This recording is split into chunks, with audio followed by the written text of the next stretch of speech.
এবার নতুন বউ নিয়ে কক্সবাজার গিয়েছে বাহার। মাত্র দুদিনেই শোক কাটিয়ে সে বউকে নিয়ে হানিমুনে চলে গিয়েছে। প্রিয় ভিউয়ার্স, এ বিষয়ে বিস্তারিত জানতে ভিডিওটি না টেনে সম্পূর্ণ দেখতে থাকুন। বিয়ের পর জীবনের নতুন অধ্যায় শুরু করেছে বাহার। বেশ কয়েকদিন ধরেই চাউর উঠেছে ওমান প্রবাসীর বিয়ের কথা। বাহার তো নিজেই বলেছে, আবেগ দিয়ে জীবন চলে না, ভবিষ্যতে তো বিয়ে করতেই হবে।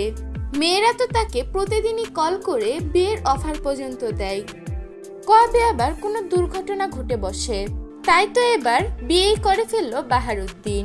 বাহারের কিছু বিয়ের ভিডিও নেট মাধ্যমে তুমুল ভাইরাল হয়েছে। তেমনই একটি ভিডিওতে বাহারকে দেখা যায় কক্সবাজারে সমুদ্র সৈকতে। নতুন বউ নিয়ে নাকি কক্সবাজারে হানিমুন করতে গিয়েছে। সেখানে বাহারকে অনেক হাসি খুশি দেখাচ্ছিল। নতুন বউকে নিয়ে কক্সবাজার গিয়েছে বাহার। এত তাড়াতাড়ি কিভাবে তার শোক কাটলো? আসলে তাকে দোষ দিয়েও লাভ নেই। আবেগ দিয়ে তো আসলেই জীবন চলে না। তার বয়স এখন 40, আর সে যদি এখন দেশের বাইরে যায় আস্তে আস্তে আরো 5 বছর, তখন কি আর চাইলে সে বিয়ে করতে পারবে? তাই এখনই বিয়ে করে সে নিশ্চিন্তে কাজের জন্য দেশের বাইরে যেতে পারবে। প্রিয় ভিউয়ার্স, এই বিষয়ে আপনাদের কি মতামত তা জানিয়ে দিবেন আমাদের কমেন্ট বক্সে।